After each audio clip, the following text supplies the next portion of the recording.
Okay, so very good. We're joined by Matt Cutair, and Matt, uh, we're very excited. We've been with this filly. We've been fortunate with the club the last few years. This is our fourth season.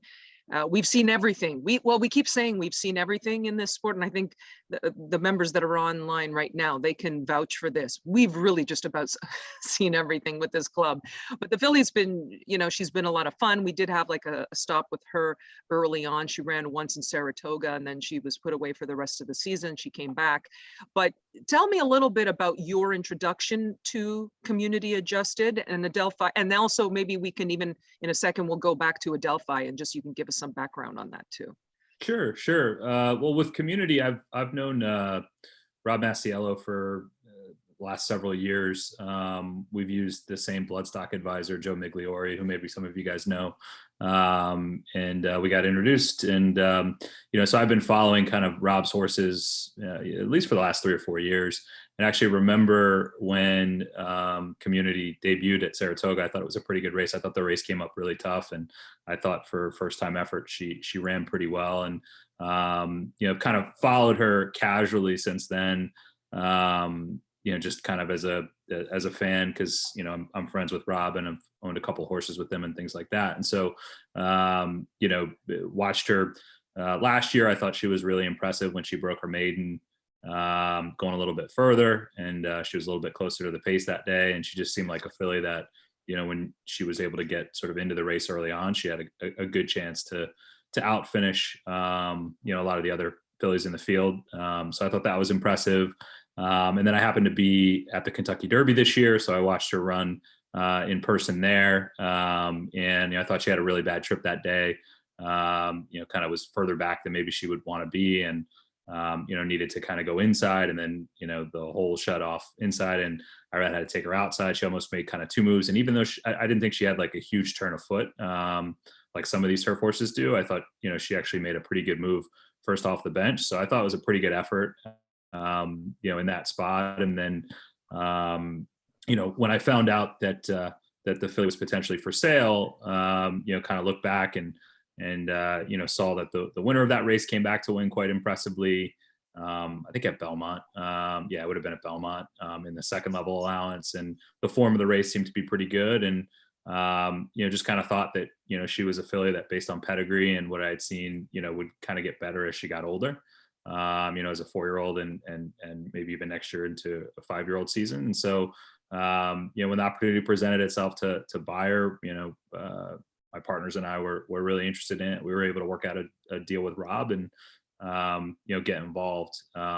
Obviously, like you said, I've owned horses for a while, and I've seen everything in this game. First horse I ever owned in a partnership finished last by like 50 lengths. First horse I ever owned by myself that I claimed won by 4 first off claim. And I've seen everything in between. So you don't typically get to buy into a horse and then run basically a week and a half, 2 weeks later and get a win, especially that level of race. So I guess you guys are my good luck charm. We'll have to own every horse together from here on out. Mm-hmm. If we're going to bat 1,000. So excited to be involved. It was great to meet a lot of you guys. Obviously it's hard to see everybody on the screen, but I met some of you guys at Belmont for the race, and had a nice chance to have a drink afterwards and celebrate. And that was a lot of fun. And there's worse things in the world than pointing to a race in Saratoga on the weekend next out. It's obviously going to be a tougher spot, but should be a fun day. So I'm excited about it. Matt, can you tell us a little bit about Adelphi? Tell us basically tell us, when did you start Adelphi? Like just the people that are involved in it. Just give us like a background of the club. Yeah, so I've owned horses for like the last 18, 19 years, and I started in syndicate or partnerships. I owned horses with a syndicate called Sovereign Stables, which isn't around anymore, but it was started by Matt Gatsis, and they actually still race horses under their own name, Gatsis Thoroughbreds. They had Vacoma and a couple of other nice horses, and it was kind of my introduction to owning horses in general. And that was in a partnership, and I've owned horses with like Little Red Feather and Zilla and a bunch of other partnerships over the years. And then about 5, 6 years ago, I was fortunate enough to be in a situation to be able to buy my own horses. And, I started by buying a couple horses at auction and claiming a few horses on the NYRA circuit. And I was with Ray Handel, who's a trainer I'm sure a lot of you guys have heard of in New York. And he said, "Hey, I've got two other guys who own horses with small groups, and I think you guys would all get along, and maybe you can buy some horses together." And those two guys were Brian Hahn, who runs a smaller partnership named Dark Horse Racing, and Jordan Zotz, who had a group of like 4 or 5 guys that ran under Randall Manor Racing. And Ray connected us. We all got along really well, and we ended up buying and claiming probably a couple dozen horses over the last several years together. And I quickly kind of learned that even though I was able to buy horses myself, I like the partnership experience. I liked owning horses with other people and the camaraderie of it, and just being able to text back and forth about what was going on with our horses and next spots and things like that. And just really got to know those guys and like those guys. And we talked about basically back at the end of 2019, we thought about trying to start a smaller, more boutique partnership that kind of blended the benefits of what we were doing and on our own, and then the benefits of sort of partnership type owning experiences. And so we started Adelphi at the end of 2019. We bought a couple of horses, and as luck would have it, we actually went to run our first horse under the first Adelphi partnership the day that Aqueduct closed to fans due to COVID in March of 2020. And it was a surreal day to go there and watch the horse race when nobody else was there. And, it was quite interesting. And he ran really good that day, finished second. And, but very quickly thereafter, obviously they shut down racing. And then when they brought it back for Saratoga in the summer, there were no fans. And, our original plan was to kind of, buy a bunch of horses under the Adelphi name. I own a good percentage of every horse we buy, and we get partners involved, and Brian and Jordan and their group own percentages. And, we just kind of pool our resources and try to, we wanted to buy a lot more horses because we were having a lot of fun with it, but it just didn't seem like the right time to kind of do that when people couldn't go out and see their horses in the morning and couldn't go out to watch racing in the afternoon. So kind of just pumped the brakes, ran the first partnership out through Saratoga of last year. Had a good amount of success with it. We won, several races, won 3 races up at Saratoga. We actually shipped a horse who was a grass horse out to Santa Anita for the winter, and won a race out there and took advantage of their ship and win. So it was like a fun partnership from the perspective of the horses did well, and we all had a good time with it, but it was obviously during a crazy time with COVID. And so last year, once, sort of Saratoga reopened to fans and, people were back and hanging out, we thought it would be a good time to kind of, push on Adelphi and try to bring in more people. And so we started to market it in the fall of last year. We bought a bunch of yearlings. We've, claimed and bought horses privately, like community adjusted. And we have about 45 members now in the partnership. The goal is probably get somewhere in like the 75 to 100 range. We don't want to, not that there's anything wrong with it, but we don't want to be like as big as like a West Point or those kind of really, really large partnerships because it's hard to, the goal with us is for it to really feel like, everybody kind of knows everybody, everybody's, chatting, talking back and forth. Like, it's more of a club, but that's why we call it the Adelphi Racing Club, even though it's obviously a little bit different than what you guys are doing. That's kind of what we're doing. And, you'll see, if you watch Saratoga, you'll see some new ads for us on the NYRA show. We promoted ourselves there last fall and had a good amount of success with it. And, hopefully we have a good summer. Mm-hmm. Now so who selects your horses? Because now, did you claim horses in the beginning and then you guys kind of moved on into buying yearlings and that kind of thing? Or were you always from the beginning mixing, and who buys them for you, basically? Who selects them? Yeah, so we've always done both. Our approach, is to be about as diversified as possible in terms of what we buy, and then also to be very to it's a hard thing to say with a straight face in this game, but to be as fiscally responsible as we can be, as it relates to buying racehorses. The way we kind of look at it is like we want to spend enough money on the horses that we buy at auction or the horses that we claim to be competitive at the highest levels. But at the end of the day, there's a point when you're at an auction that, when you're bidding on a horse at $400,000, $500,000, $600,000, you're bidding against people that, the amount of money that they're spending on that horse doesn't really matter. It's just, do they want the horse or not? They can pay really whatever they want. And so, we try to buy horses at auction in the, 50 to 200,000 range. And then when we claim horses, we're not claiming at the bottom because, we want a horse to have an opportunity to go up in class, maybe out of the claiming ranks, or at least have, an opportunity to drop the horse down and have them be competitive at a lower level if, they don't go the way we want them to go. And, when you claim at the bottom level, you really have nowhere to go sometimes. So we try to kind of be strategic like that when we buy, and we buy, we really do a mix of auction, claims, private purchases. We're looking at a couple of horses at the July Horses of Racing Age sale as well, like those kinds of places. That's kind of our approach. From a picking out of the horses perspective, we primarily use Joe Migliori and his bloodstock agency. And then we've used Oracle Bloodstock, which is Connor Foley out of Kentucky as well. So those are kind of our two primary sources of horses. Okay, and trainers, who are the because I know you obviously have, you mentioned Ray Handel, you also have Christophe Clement, obviously, but who else do you guys have horses with? Yeah, so Christophe and Ray, I would say, are our two primary trainers. I have a horse running tomorrow that George Abreu trains. Brian, my partner that I mentioned before, has used George and a couple of other horses. So, he's definitely someone we like to use as well. We used Rob Falcone when we shipped that horse out to California, and would look to get another horse with Rob. We use Toby Sheets, who's Steve Asmussen's assistant in New York. The horses run under Steve's name, but Toby trains them in New York. Those are kind of the primary guys. We've tried to get a horse with Tom Morley for like the last 3 or 4 months, and we've lost a bunch of claim shakes.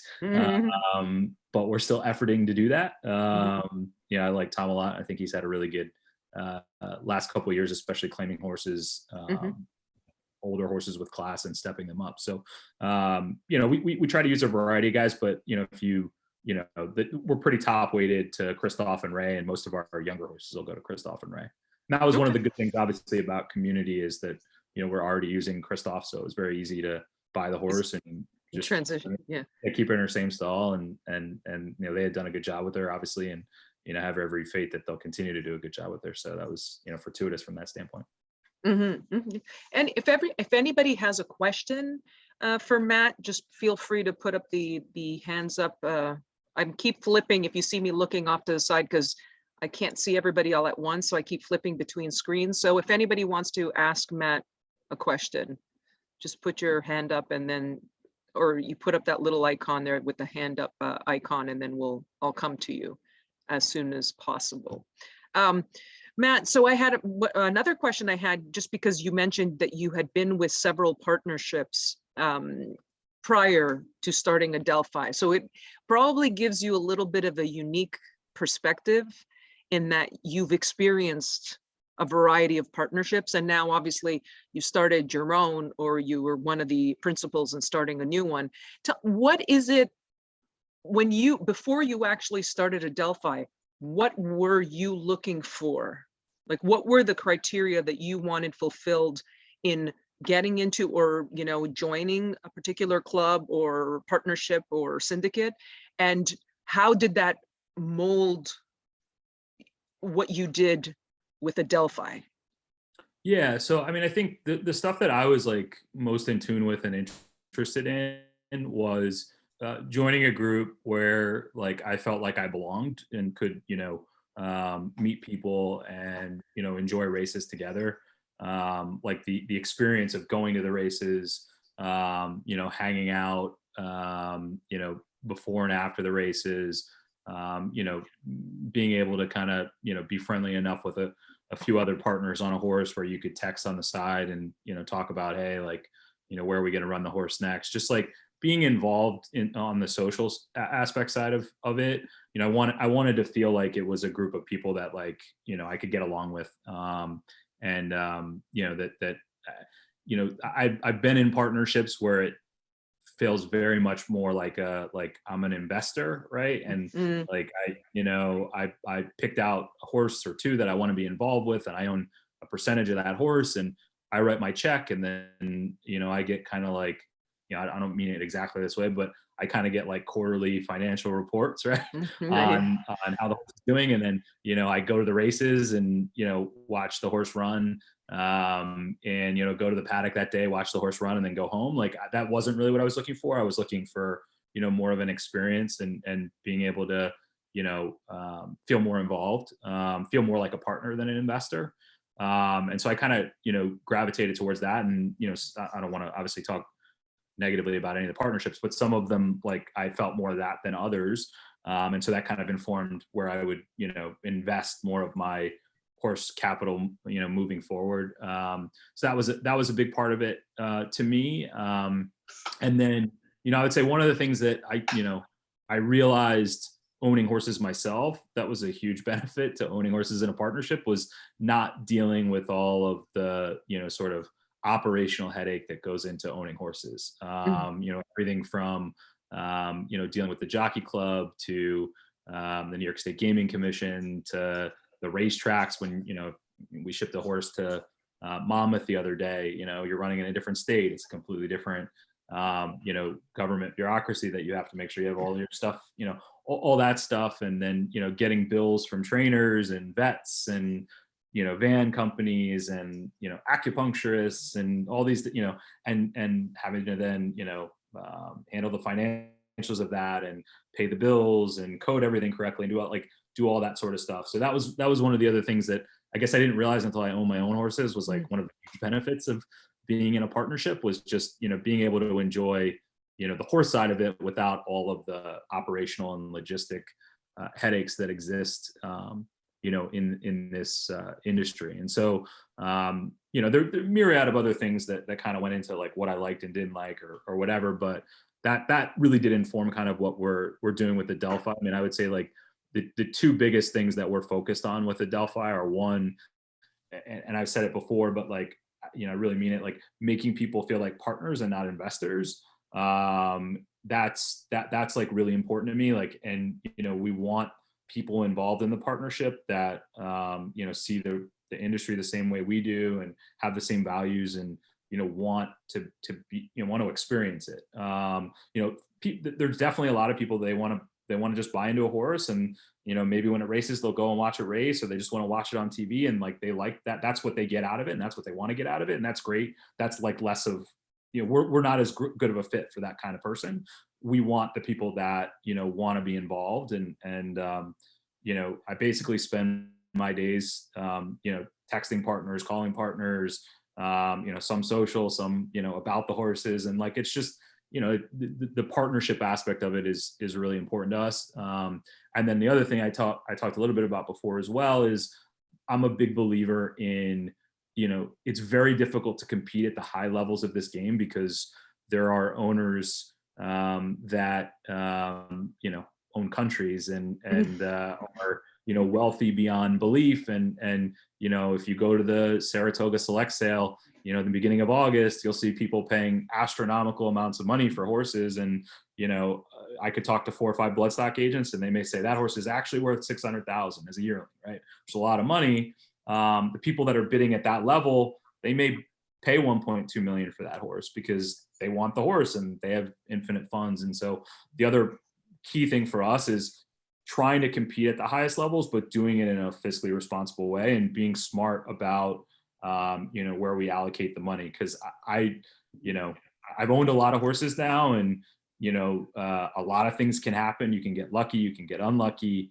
I really think it's like an at bat game, an Mm, at bat game, so to speak. Like, mm, the more at bats you can have, the better chance you have at owning a successful horse. And I'm sure you guys have seen that with the horses that you've been involved with. Like some of them may have been really good and then they get hurt, or some of them may not have been so good. And then some of them are good and they stay healthy. You know, there's so many like things that can happen. And so like, it's almost a numbers game in a lot of ways. And so if my theory on that is if you buy in a fiscally responsible way, if you claim in a fiscally responsible way, if we're smart about, you know, how we place horses and what trainers we use and all that sort of stuff, you know, it gives our partners a chance not to make money, because like that's really, really hard in this game, but a chance to try to, you know, get some of the money back every time so that they can reinvest it to hopefully, you know, buy into and own a really nice horse.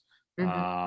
You know, just as you kind of cycle through and you get, you know, that horse that does everything right, stays sound, has talent, maybe he's in the right division at the right time, you know, all those things Mhm. come together. So like those are kind of the main things that we try to do. Mhm. I think it's very interesting because just listening to you, it's almost like you've been part of our club for the last 4 years. Like the things you're saying resonate in terms of our experiences with the type of horses we had, with some of the situations we had, the ups, the downs. Like you know, it just to me it underscores the fact of what we went through, even though some of the things were kind of crazy. Like it's not unique. Like in horse racing, these are the kind of things that happen. But I think one thing that I also I'm really zeroing in on here, because I find again you have a unique perspective and that you've experienced a lot of different things, is when you wanted to go out. Now you have gone with other clubs, other syndicates, partnerships. You've done that. You've seen what they have to offer. Some you've liked, maybe some you didn't like as much. You decide, okay, I'm going to go out on my own, or now I'm going to go do my own thing. What's the next step? What, for somebody who's in your position before you started with Adelphi, what is the next step? What do you think is a good place for somebody to start that's looking to make that transition from, okay, I've been in these partnerships and these clubs, but now I'm looking to do something a little bit more my own thing? So my main recommendation would be to try to network with other owners and start there. You know, you definitely need to find a trainer and a bloodstock agent that you can trust and that you know, sort of understands what your goals are and you know, how you want to approach the game, and can give you you know, real quality advice. But if you start with a trainer or you start with a bloodstock agent, and I don't mean this in a negative way at all, but it's just human nature. Like they have their own, you know, personal perspective, and they also have their own personal biases in terms of like what they're trying to get out of running and racing horses, which maybe doesn't align with what, you know, you want to do. And so like I would say the best thing to do would be to talk to several different owners if you can. Try to network with other people who own horses themselves, not necessarily through partnerships, but people who have direct relationships with trainers through owning horses and direct relationships with bloodstock agents through owning horses. Explain to those people, you know, what your goals are, you know, how you're set up, all that sort of stuff, and ask them to make recommendations on what trainers they like, why they like them, you know, why they don't, and the same with bloodstock agents, and you know, then kind of narrow it down from there and find you know, a bloodstock agent or advisor and or a trainer that, you know, fits sort of what you're trying to do. Because you know, I've used probably, you know, I mentioned a bunch of them, but like I've got horses in West Virginia, I have a trainer down there. I run horses in Texas before, I used a trainer out there. I have a trainer out in California now for a horse that we bought in Texas and shipped out to California for the Del Mar Ship and Win. So like I probably used 10 different trainers, and, you know, just being honest, like a few of them I wouldn't recommend to anyone. Mhm. The bulk of them I would, but I might recommend one or two trainers for someone who's looking to do one thing and a completely different trainer for someone who's looking to do something else. And you know, personalities matter and all that matters. So you know, I really think the best thing to do would be to start with networking with other owners who have those direct relationships, again, with trainers or bloodstock agents, and get, you know, quality feedback, not just general quality feedback. Like talk to them about what you're trying to do, because again, what you're trying to do is going to inform that feedback in a major way, because certain trainers do certain things really well and they do other things poorly, and vice versa for other people. That would be my recommendation, is kind of start there. Okay. Okay. Does anybody have any questions as we move ahead? I don't see.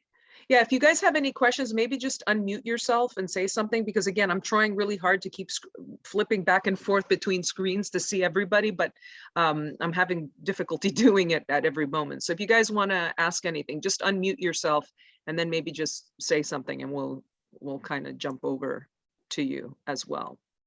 Matt, I just, oh, hold on a second, Stephen. Yep, Stephen. Could I ask Yep, a couple of simple yes, questions? you're up, Stephen. Great, thank you. Hi, Matt. Thank you so much for your time today. Just a couple quick questions. First of all, how'd you come up with the name Adelphi? Yeah, it's funny. So I've started businesses before, and like coming up with the name is always the hardest thing. And when we started the partnership, as you could probably imagine, like we went back and forth with like dozens and dozens of names, and then you land on stuff everybody likes, and then you Google it and someone's already got it, or for whatever reason it doesn't work. And so we were just throwing a bunch of names out one day, and I think it was Jordan. It might have been Brian. It wasn't me. I can't take credit for it, but someone threw out Adelphi, and first thing I thought about with Adelphi was Saratoga and the Adelphi Hotel. I think at the time they had just remodeled it, so that was kind of in my head. I was like, okay, there's like a connection there. And then when I looked up Adelphi, it like the meaning of Adelphi is like a brotherhood. So we were talking about at the time, like one of the things that was important to us, and one of the reasons we called it the Adelphi Racing Club, was the sort of camaraderie and partnership aspect of it. So obviously we have men and women and people of all different ages in the partnership. But like the brotherhood aspect spoke to us in terms of it being like a true sort of club. So, those things, kind of came together, and that's how we landed on it. Most people think that either I went to Adelphi University or one of us went to Adelphi University, but I went to Adelphi. That's why I asked. oh, too funny. I also go to the hotel, but anyway, also as the managing partner, is that now like, has this become like your full-time career, or do you do something else as well? Yeah, so I was fortunate. I started a business about a decade or so ago in the advertising space, and ended up selling that business, and continued to work there for a period of time until I kind of worked through that, and now just am kind of full time doing this. I have a couple of other businesses on the side that I've invested in and advise or sit on boards or things like that. But for me, this is kind of my full time thing. Like this has always been my passion and what I want to do, and that's one of the other things too that I said before, we want to kind of cap the number of people we have, because like one of the things that's important to me is like me being the one that has like the direct conversations with people in terms of here's what's happening with the horses and things like that. Not that once you get to a certain size, you have to hire people that manage that sort of stuff and whatever. And this is I hesitate to use the word business really, because it's more of like a lifestyle business, if anything else. It's just, the goal here is to grow it. The goal here is to get, enough like-minded people together, pull resources, be able to buy horses, and sort of get more of those at bats that I talked about before. And I own, at least a leg, so 25%, sometimes up to like 80-90% of every horse that we have. And you'll see when we run horses, like I'll run it under Adelphi name, like I own every horse that we have. And so, it's important for me to be involved with all the horses myself in terms of owning it. And through Adelphi, we get to bring, more people into the mix, which is the goal. And just one final comment question. So one of the things that I've learned, or I've been told, is for a small time guy that wants to get involved, it might be better to try and invest in, a small amount in a few horses, because you're spreading your risk around instead of having, 25% or something in one horse. Is there a minimum percentage that you need to own of a horse to be afforded all the ownership advantages, access to the barn area and the paddock, et cetera, et cetera? Yeah, so I'm s- in New York, you have to own 3% of at least one horse to Okay. technically qualify to then register with the New York State Gaming Commission, get your license with them, and then obviously get your NYRA credentials after you've been approved by the Gaming Commission, and that gets you the same pass that Mike Rapoli has, right? Like in terms of the credentials. So it's 3% of one horse. You don't have to own 3% of every horse though. So like, we have some partners that maybe they own 3 horses with us and they bought 2% of 2 horses and 3% of one. That qualifies. You can own really any percentage that you want. But the gaming commission rule is 3% of at least one horse. and would that be my responsibility to get, because I actually started that process at like, I Oh, I don't know, a said year. the combo with a Coke. Yeah, that's a combo, but does not include a drink. I'm sorry, could somebody mute? Yeah, I Yes. mute. Yeah, I think somebody accidentally unmuted. Go ahead, Stephen. Okay, thank you. I'm sorry. Yeah, so does the whoever's running that syndicate or partnership, would they typically take care of that for me? Or do I apply to NYRA and the Gaming Commission myself? Yeah, so we can't take care of it for you because the process. So let me back up. We help many of our partners get registered. We can't actually physically take care of it for you because there's forms that you have to fill out with your information, right, that we may not know. Then there's also fingerprinting that you have to do. They send the fingerprints in to do the background check, because it's a gambling, New York State Gaming Commission thing. Like they're gonna, look into your background to prove you as someone who could own horses. Yeah. So you obviously, we can't take the fingerprints for you and things like that. But it's a very easy process. So that there's forms online. Typically what we do with partners when we help them is we send them the forms online, they fill it out, they'll give me a call, we'll go through the forms, make sure that they're filled out correctly. And then I'll say, hey, meet me at Belmont, on Saturday. And go to Belmont on Saturday. And between races 2 and 3, I'll walk them down to the New York State Gaming Commission office right there on site. They can actually fingerprint you on site.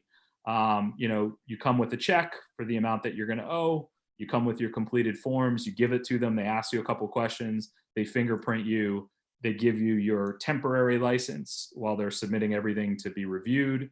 You take that temporary license over to Lou Cobell, who runs credentialing for NYRA. He gives you your NYRA badge.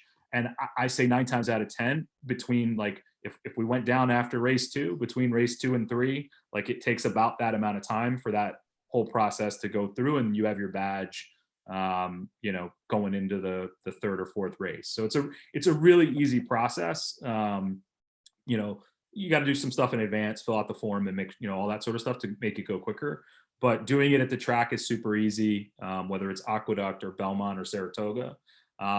There is an option also to mail it in. When you do that, you obviously have to go to a police station or wherever to get your fingerprints, and you got to do, some other stuff. You got to send in a couple of passport photos because they're not going to take your picture like they do at the office, things like that. But you can mail it into the main Gaming Commission office in Schenectady and, do it that way too. So you've got options, but the easiest thing usually is just to, fill everything out in advance. We obviously help, like, cause like sometimes the questions are confusing or whatever, help to fill out the right way. And then, either the partner will go themselves or, I'll meet them at the track and we'll walk to the Gaming Commission and they'll do their thing. And it takes, 30 minutes and they're through everything and they have their badge.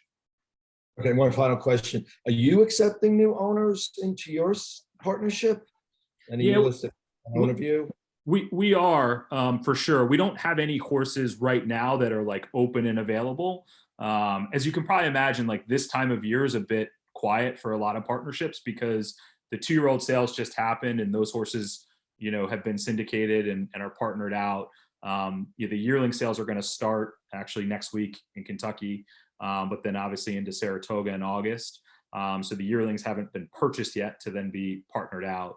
And the way we do it with like our private purchase and claiming partnerships, like the one we have community adjusted through, is we raise that money usually like late spring and then it gets spent throughout the year.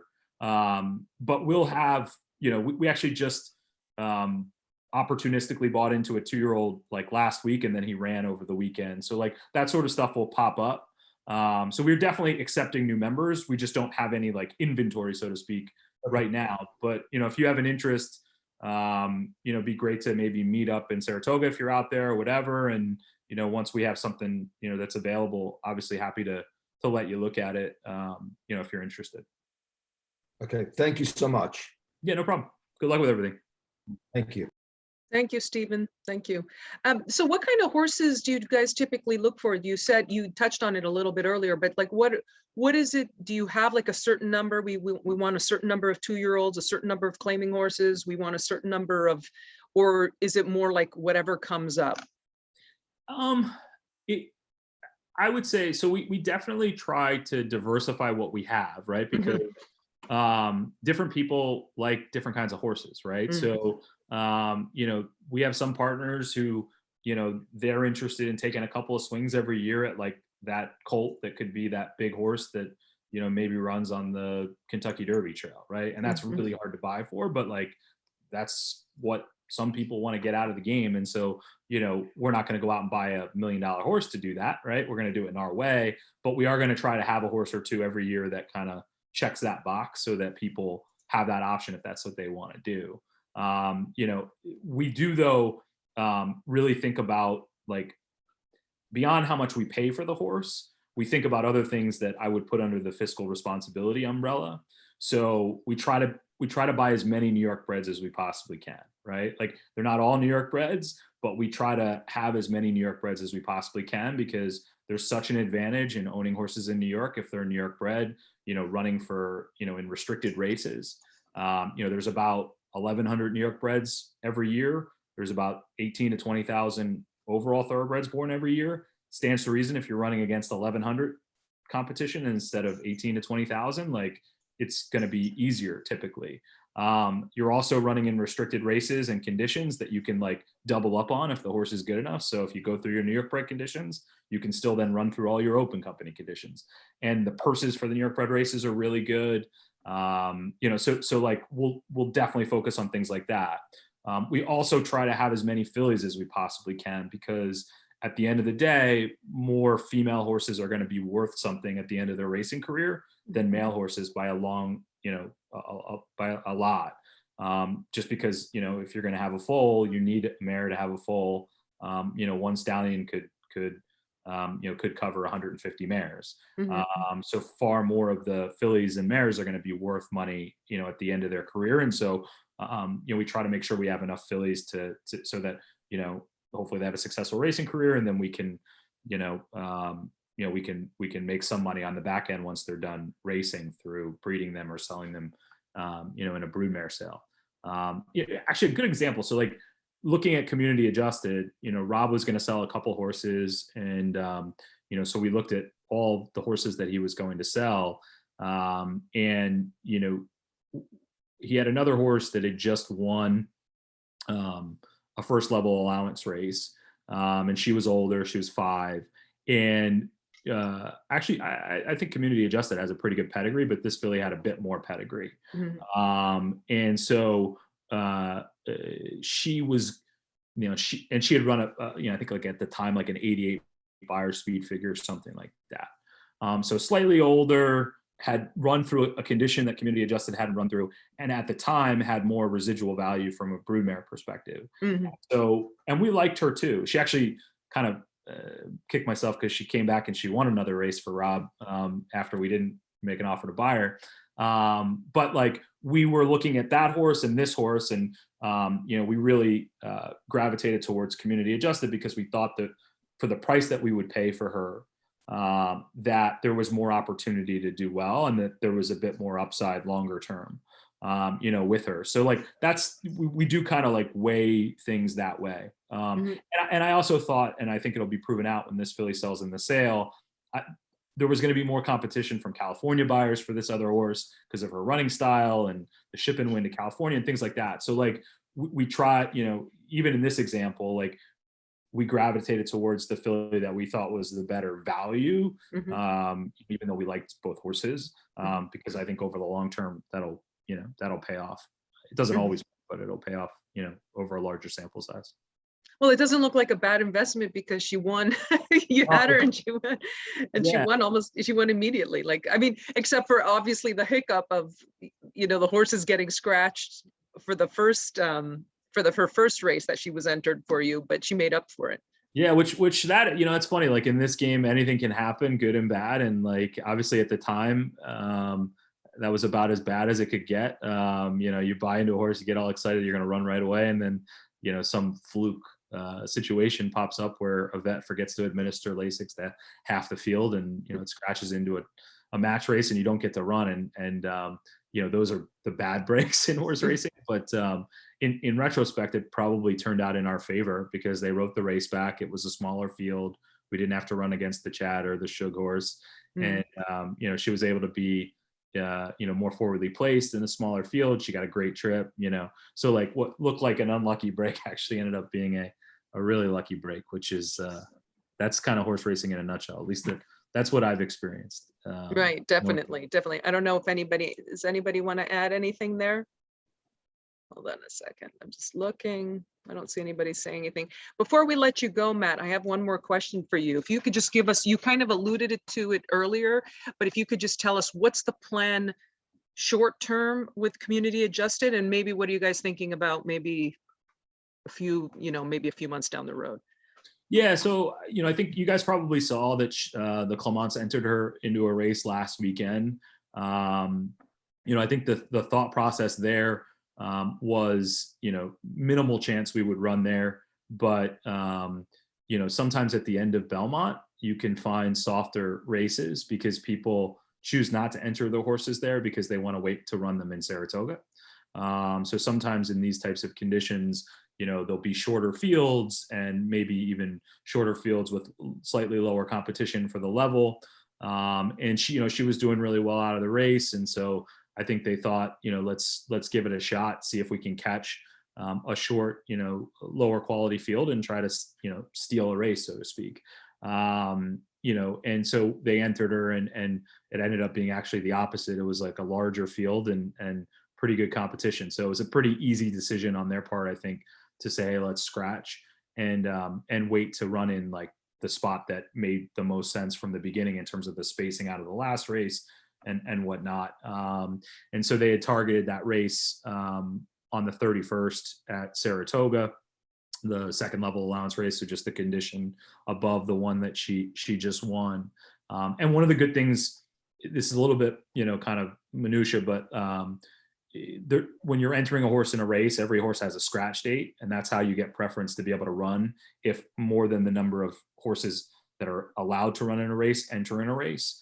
And so if you have an older scratch date, you have preference over a horse that has a newer scratch date. Basically, that just means, and there's a variety of ways this could change, but basically that just means like the horses that haven't run in as long of that haven't run in as recently get priority over the horses that have run more recently. And or horses that have been scratched out of races more recently. So you get penalized for that.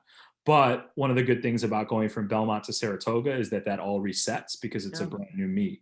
So that was the other reason they entered in that race, is because we could scratch and essentially have no penalty for doing so. So it was like a free look, see if it shows up light and maybe run. But they had kind of pointed to this race on the 31st the whole time, which I think makes sense. I was talking to Christoph about it actually when we scratched on Saturday, or when he told me we were going to scratch on Saturday. It's at 1 3/8 miles, so it's as long as she's ever run before. It's longer than she's ever run before. She's run 1 1/4 miles, and the last race was 1 1/8 miles, and that's probably the big question mark. Beyond obviously stepping up in competition, higher level race, Saratoga, things like that. There's a question of whether she'll want to run the 1 3/8 miles. And, basically Christoph just said, we're never going to know until we try it. And I do think, my personal opinion, he obviously would know way more than I do, but my personal opinion, just having, seen the filly, physically, she's a big imposing filly. Like it seems like she would do better going further. And I thought last year her form was best in 1 1/4 miles races. So when she got to go a little bit further, and her running style, I think, fits those races. And I don't know if you guys watched the gallop out from the last race. I thought she galloped out extremely well. Like she wanted to go further, certainly further than the 1 1/8 miles. So That'll be the spot, assuming everything goes well into the race. And again, she has to face tougher horses. It'll probably be a bigger field. Obviously she's won both of her races now at Belmont, so it'll be a track she hasn't won at yet. But to me, the biggest question also will be that distance, but we'll learn and figure it out from there. I think though that answering the distance question could be really interesting for a filly like this, because I've talked to Christoph about it a little bit. And, one of the places he thinks she may like is like a Kentucky Downs, which is a short meet after the Saratoga meet with huge purses. And they run longer, races there typically for really big purses. And, he thinks she would like that kind of track. So, getting to answer kind of the question of like, does she really thrive at the mile and 3/8 will be helpful kind of in making the decision on what to do, after that. In general, like, I think we've got a good opportunity with this filly to have a really fun, campaign moving forward. She does have some residual value from a breeding perspective. So, could make sense to try a stake or something and see if she can't, even if she doesn't win it, if she gets second or third, that increases her value a lot. They were looking and they nominated to a stake actually that was going to be run this weekend at Delaware. Decided not to, based on who else was nominated, decided not to point to that race too quick. And I think it came up pretty tough, but like, I think we'll kind of look for those kinds of races too. Maybe after Saratoga to try to, steal some stakes placing to increase her value. Kind of go from there. She definitely seems to me, being out of Summerfront and, her breeding on the female side, she seems like a filly that should get better as she gets older. So, I'm just kind of excited to see how she progresses. If she continues to move forward and whatnot, then there's a lot more options, obviously, than if she plateaus. But we won't know that, I guess, until we see her run the next couple of times. Mm-hmm. Yeah, definitely. Well, Matt, I wanted to thank you for joining us.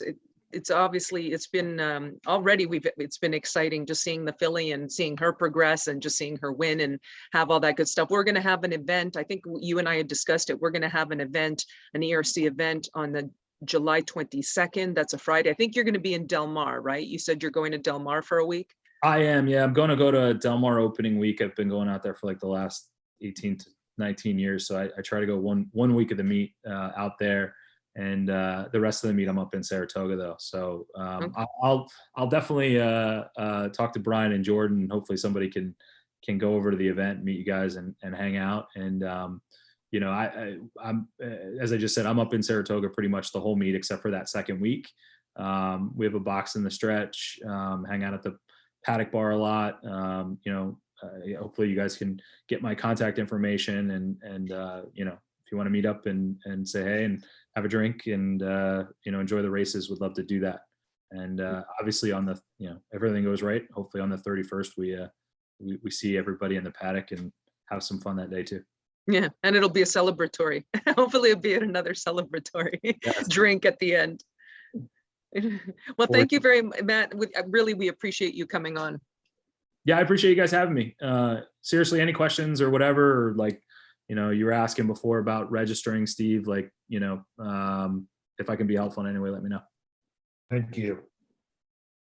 Okay, and if anybody has any additional questions after the fact, you can always just let me know, and then I'll put you in touch with Matt as well to ask him any addition. We could definitely get in touch with him. But thank you, Matt, for joining. And everybody, we do have that event on July 22nd. I definitely will send out an email before to solidify plans. It'll probably be a morning workout kind of thing. That's where we're going to start. We might add another event, maybe a trip out to a farm or something a little bit later in the morning, and then we'll just go to the races. But I'll give you a few more details. And we're also in talks now about doing another aftercare, having another aftercare event in tandem with NIFA towards the end of the meet. So that'll probably be either the last weekend, like the second to last weekend, or the last weekend of August, I would say, or maybe first weekend of September, depending when we can figure it out, when we can get that scheduled. But I'll let you guys know as we get closer to the time.